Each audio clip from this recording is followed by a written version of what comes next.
Hi there, and welcome everybody back to the Rethinking Faith YouTube and podcast. We are here tonight. I'm here tonight as one of your hosts, Mitch. I'm really excited about getting back together again with my man down there, Ray Luke, and the other good-looking fellow over there, or he may be over there. I don't know how you're seeing us, Mr. James Ballard. First of all, I just want to say, man, it's so good to have you guys back together here and to see everybody healthy and just being able to get back focused here a little bit. We've got a really exciting little series that we're putting out, and this is actually a series that I think is a lot of questions that a lot of people within the church culture or even outside the church culture they question it, whether it's from Christianity or Judaism or Muslim or whatever.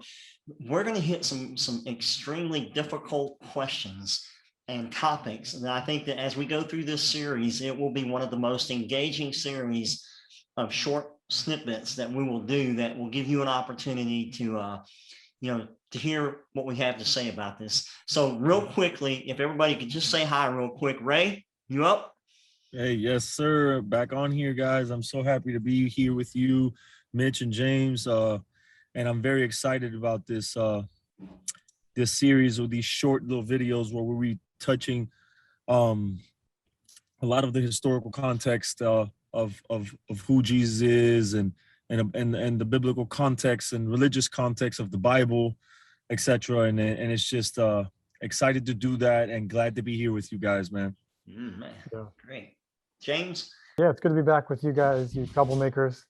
To the point of why we're doing this, I think, if you don't know, we have a podcast and we have a YouTube channel.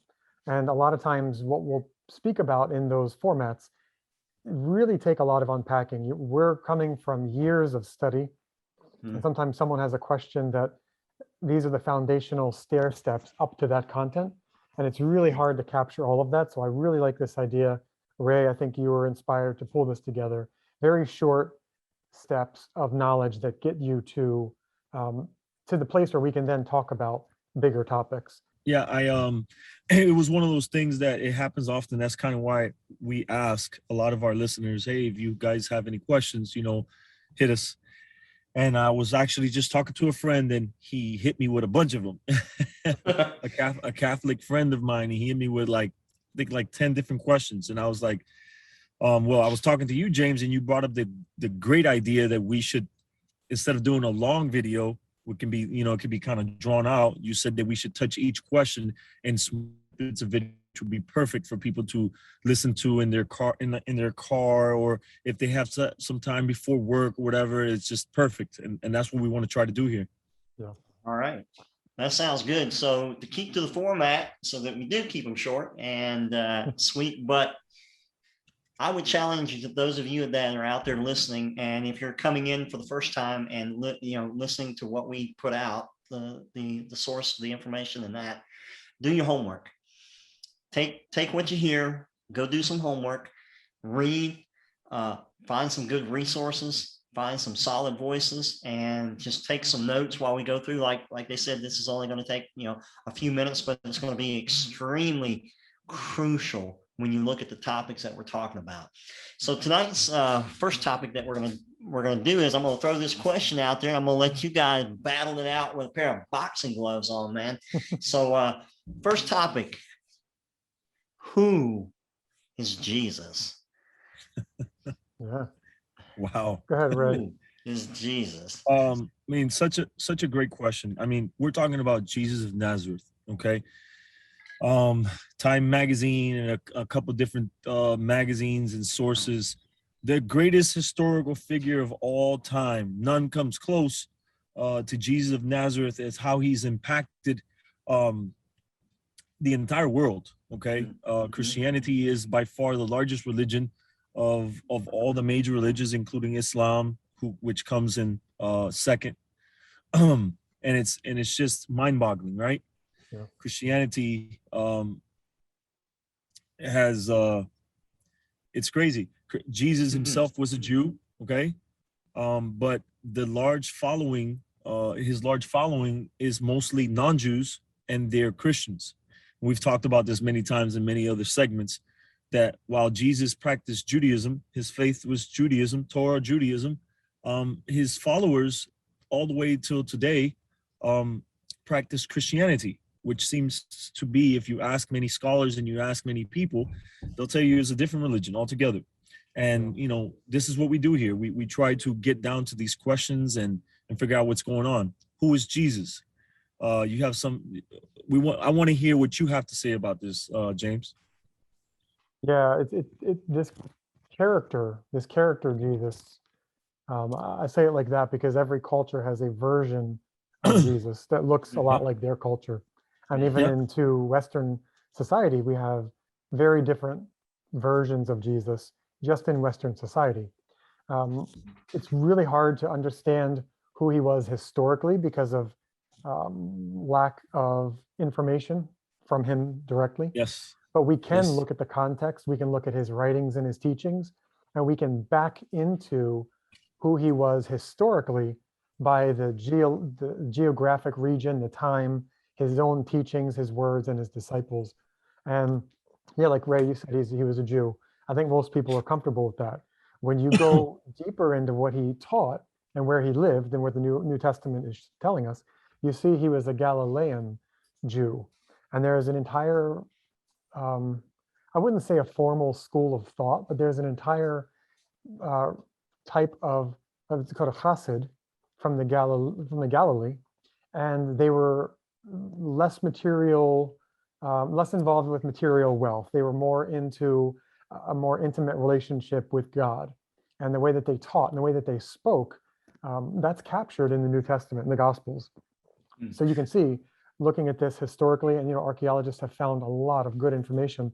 It looks like he was a very specific type of Jew at a certain time when Judaism was very sectarian. So you could have differences of opinions. Some sources say there were over 20 different discernible sects of Judaism at the time in the first century. Wow. Very, very diverse. And there were all manner of disagreements and philosophical perspectives. So he fits right into that first century window of what we would call now rabbinic Judaism. He fits into that really beautiful tapestry, which was problematic as well, but you could see a lot of diversity of thought. So just from that alone, we're seeing that, okay, he was a Jew, he was a rabbi, he was from the Galilee. That makes a lot more sense of what we read in the New Testament. We could see James in the very New Testament. We can see this going back and forth and a little bit of animosity between some of the religious leaders. You'll see it in the New Testament as it comes out, and scholars will point out where it says the Jews of Jerusalem or the Judeans. And when you hear that, that's key word for the scholars, the religious scholars of Jerusalem, which was mostly the Pharisees of the Jerusalem area, right? And they had a type of outlook towards the Galileans who didn't rightly submit a lot of times to the rulings of we'll say some of the rulings, not all the rulings, of course. There was a lot of things that were nominal and very much the same throughout many of the different movements and groups of Judaism of the first century. But there were certain things that were a bit different. And the Galileans were very patriotic. They were about the nation and very much against, and scholars point this out, against Hellenism. Okay, if you watch a lot of the travels of Jesus of Nazareth with his apostles in the New Testament, it's amazing to see how he stayed away from many of the Hellenized areas of the Galilee. He doesn't go in that direction. It's pretty amazing. And so we see this battle between them, which is a pretty remarkable thing. We were talking about James earlier, that Jesus of Nazareth, we know that never about Paul, it says it, he was a Pharisee. He says it himself, right? But we never really hear that, we have books that like Orthodox rabbi, what's his name? Harvey Falk. He wrote a book entitled Jesus the Pharisee.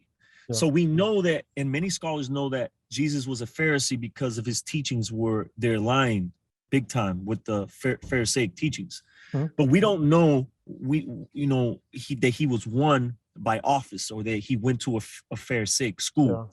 But the Hasidim Harishonim, the first ones, the first pious group called the Hasidim of the first century, they too were connected to the Pharisees. Yeah, big time.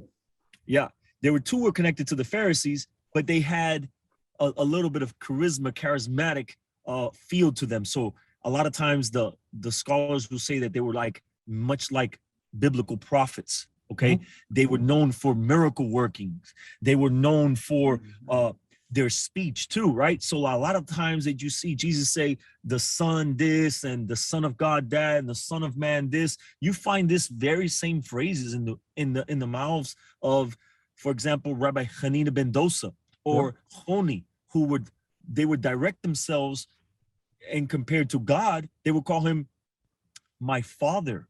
Yeah. It would say my Father, and some Pharisees would say, and God treats him as if he was his son, etc. Which is very amazing to hear these things. Yeah, you said it. The Pharisees' teachings were very prolific at that time. Historically, they had a window of opportunity to be a wide influence to democratize the Torah for the sake of the common people. And as we know, and we have an entire episode or two dedicated to this on our podcast, Rethinking Faith. If you look it up on anywhere podcasts are. We won't go into it today, but the Pharisees were diverse in their own. Yes. And the Galilean Hasidim, they just did things a little bit differently. They had very subtle differences of opinion with the Pharisees. But like you said, one of the stories in the Talmud off the top of my head, they ask for Honi, the circle drawer, to pray for rain. And he does, and it rains. And he speaks to God in that language. Father, please rain, please bring rain. And they say, if you weren't Honi, the circle drawer, I would ban you, right? But he's like, what can I do with you? And there was you get this really interesting banter. But they just did things a little bit differently. And that's totally fine. We're talking subtle. In Judaism, it's called hashkafa. They had a different philosophy of how they go about the Torah. They didn't argue on things of Sabbath, do we keep it or not? They argued on methods of how to keep it. Subtle differences, not big, wide sweeping, apostate moves away from the religion. They generally agreed. And they only argued with those inside of their circles. So even though I don't think Yeshua was a Pharisee, I think he was heavily influenced by their teachings, the beliefs in angels and demons and afterlife. They may have thought he was a Pharisee. Hence why they argue with him and try to correct his teaching and he corrects theirs. That's very normal. And to reframe the Galilean Judean perspective, I almost look at it as if the Judeans are the political, social level of, let's say, the West Coast of America. And the Galileans might be like those in the South. All three of us are in the South. People would look at us, and I'm a transplant, but when I lived up north, the Southern accent has a stereotype to it. Yes. Tend to think, they have a Southern accent, right? There's some educational deficiency there. That's just a perception. It's a flawed one. That's how the Judeans looked at the Galileans. That's why that's actually an argument. It's actually an argument about the Galileans. They especially with Yeshua, how they would pronounce certain words. They were known for these things. The Judeans knew them for these things. Exactly. So what I would say, just to make sure we're keeping this one short, there is nothing that I have found of Yeshua's teachings that doesn't have either a quote, an exact quote, or a parallel in the rabbinic writings. This is all 100% within the Jewish ecosystem. With the exception of a few little nuances, you can still find the general lesson or the end of the parable, the same ideas, the metaphors, the similes, the imagery. It's all 100% thoroughly rabbinic, Pharisaic. It's all within that bubble. Very quickly, just to rephrase it again, and the question was, who is Jesus of Nazareth? I think we just went over as quick as possible as we can. And what we meant to say is that Jesus of Nazareth was a religious Jew of first century Judaism, of the Galilean perspective. And what this means is that he was still very much religiously Jewish. He practiced the Torah and the traditions. We have to understand that at that time, the oral tradition was not codified as we know it to have come maybe about 250 years later.